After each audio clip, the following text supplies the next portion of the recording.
What's up, everybody, and welcome back. Thank you for taking the time out of your day to watch our videos. And today's video is part 2 of the ROC breakdown series. This particular video is going to be about Alliance Center design.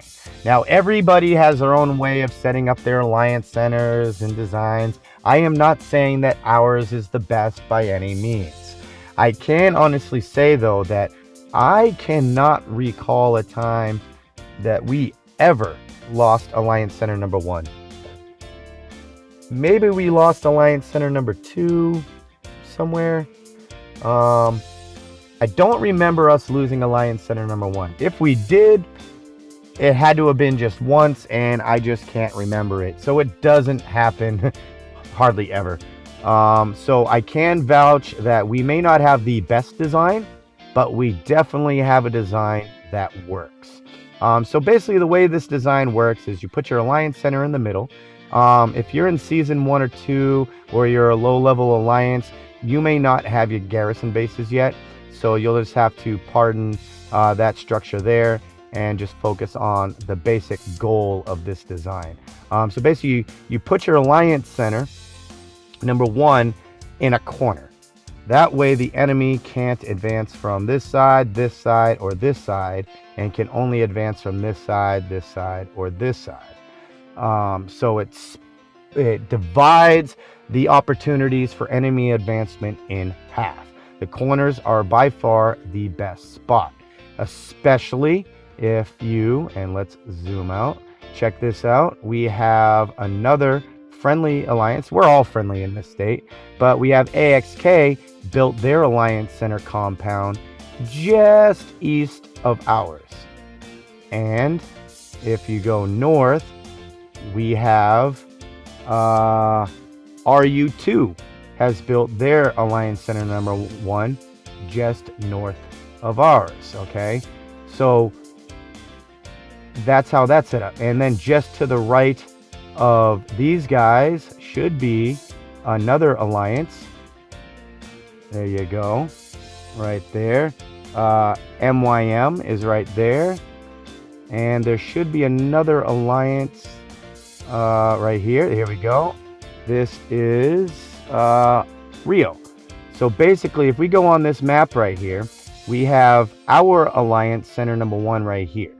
We have an Alliance Center from another alliance there. We have an Alliance Center from another alliance there, an Alliance Center from another alliance there, and an Alliance Center from another alliance there. So with all those alliances being clustered together like that, we're protecting each other, and we can help each other if need be. We have tiles near the Alliance Center of AXK. So somewhere around here you should see a blue tile.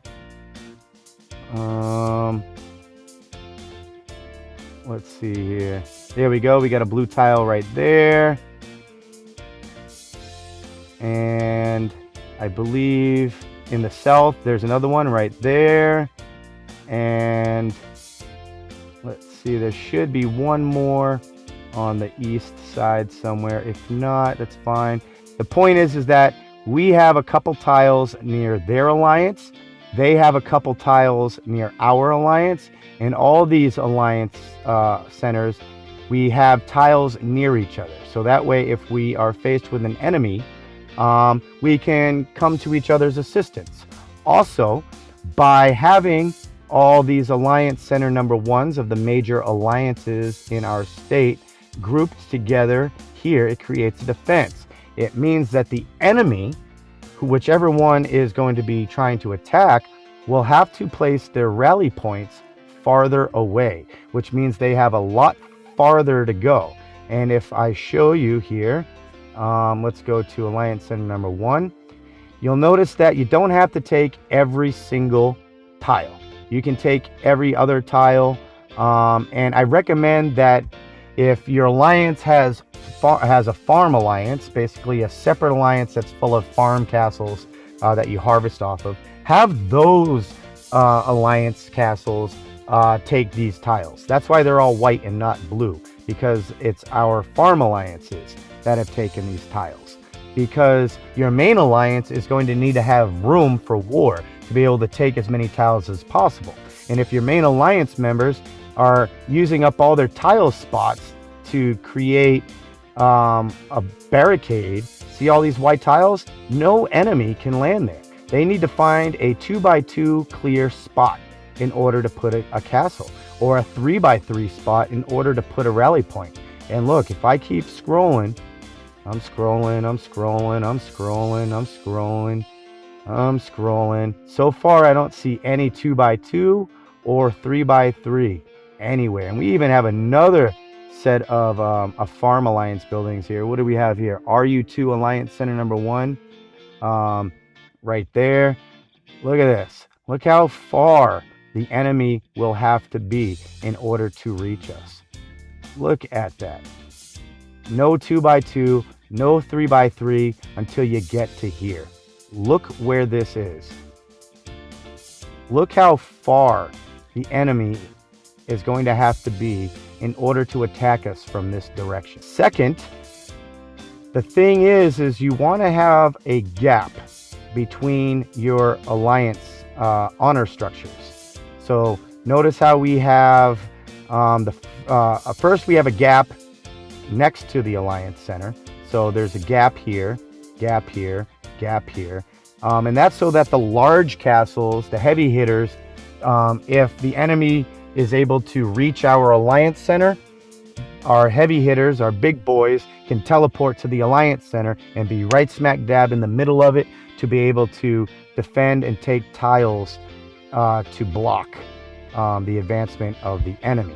Now, when the big boys or whoever is assigned to these areas wants to go to war somewhere else or take tiles somewhere in the province, you have to take a tile to cover that spot, because the enemy is always going to be watching, especially if you're a powerful alliance.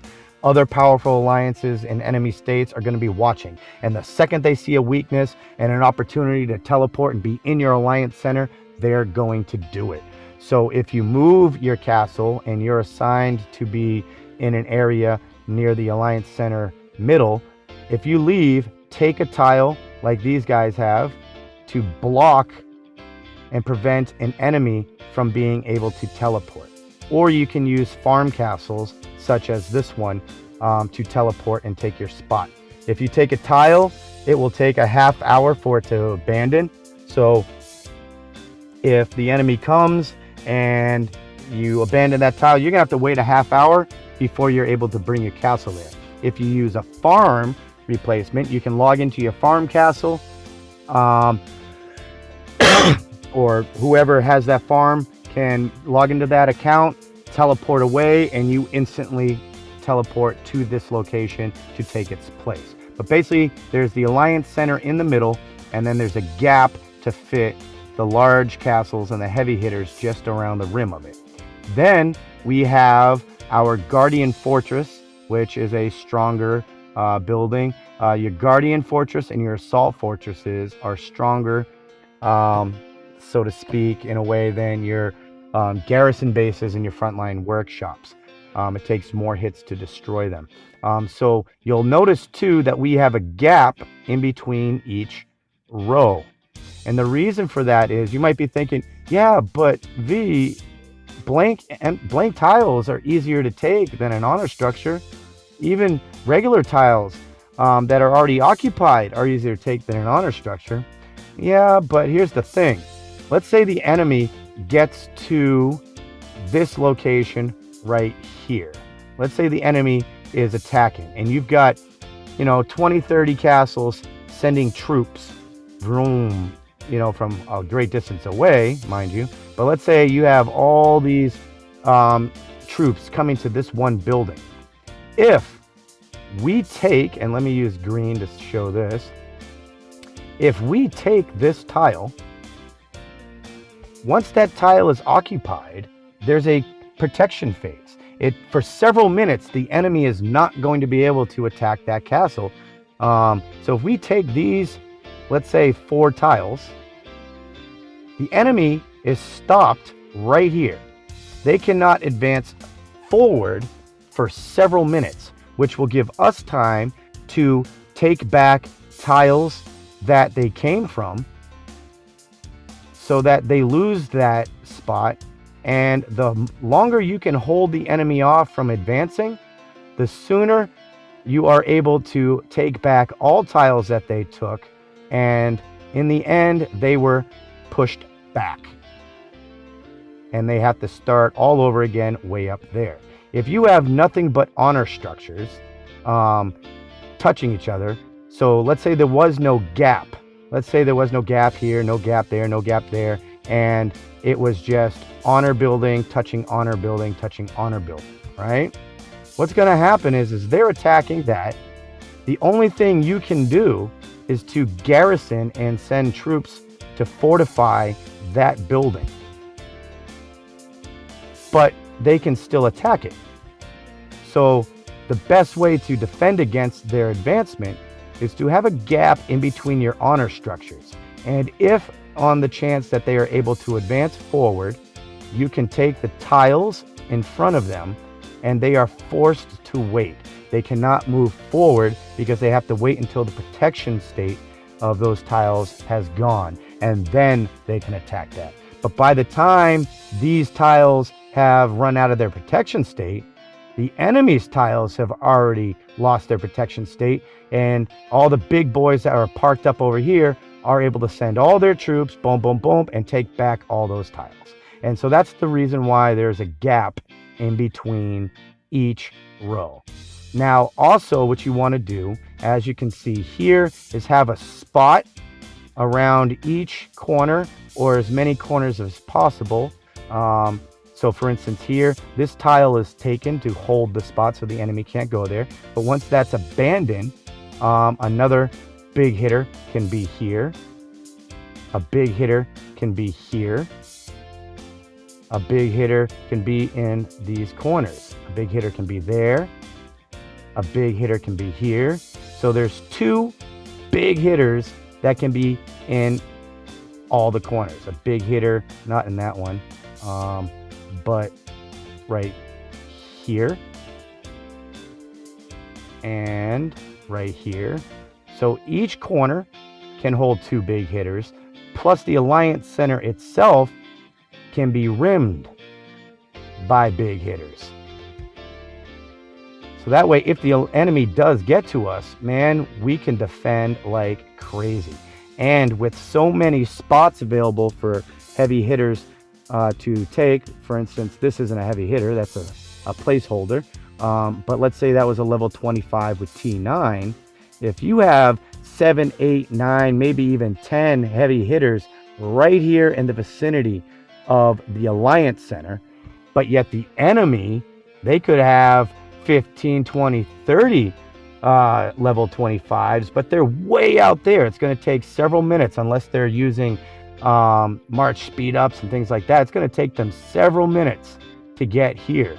And as that's happening, all those level 25s with T9s that are right here at the Alliance Center can send all their troops, voomp, voomp, voomp, voomp, and take back that tile immediately. So that's the design setup that we have. Garrison bases, you won't need to know that until you're in later seasons or once you become a stronger alliance. But they don't necessarily need to be at the Alliance Center. They can be built in other states and everything to help take tiles and things like that. But there you have it. There's your basic design setup for a relatively decent Alliance Center. Now, the number one issue that a lot of alliances have, especially the smaller alliances, is people that are impatient. They just want to build their honor structures as quickly as possible. They don't want to wait, or they don't follow instructions, or they don't read in chat. They don't wait their turn. You know, you gotta have members that will follow direction and follow, you know, what's expected of them. You know what I mean? If you don't, you're gonna have total chaos, and reign of chaos, by definition, is already chaos. There you have it. There's the design of the base And remember, you also on the outside want to make sure that you leave absolutely no 2x2 or 3x3 areas for any castles or rally points to teleport to. Now, if the enemy uses a nuke, well, there's not much you can do with that, but nukes we'll talk about in a different video. And lastly, remember, you want to be working with everyone else in your state. Everyone needs to work together. If this alliance here has farm alliances, those farms should be taking as many tiles around their alliance center as possible, just as our farms are going to be taking tiles as many as possible around our alliance center. And you swap. This alliance might take some of our area, we might take some of their area. And every alliance, or at least every major alliance in your state, should have a couple tiles near each and every one of the major alliances. So that way you can help each other.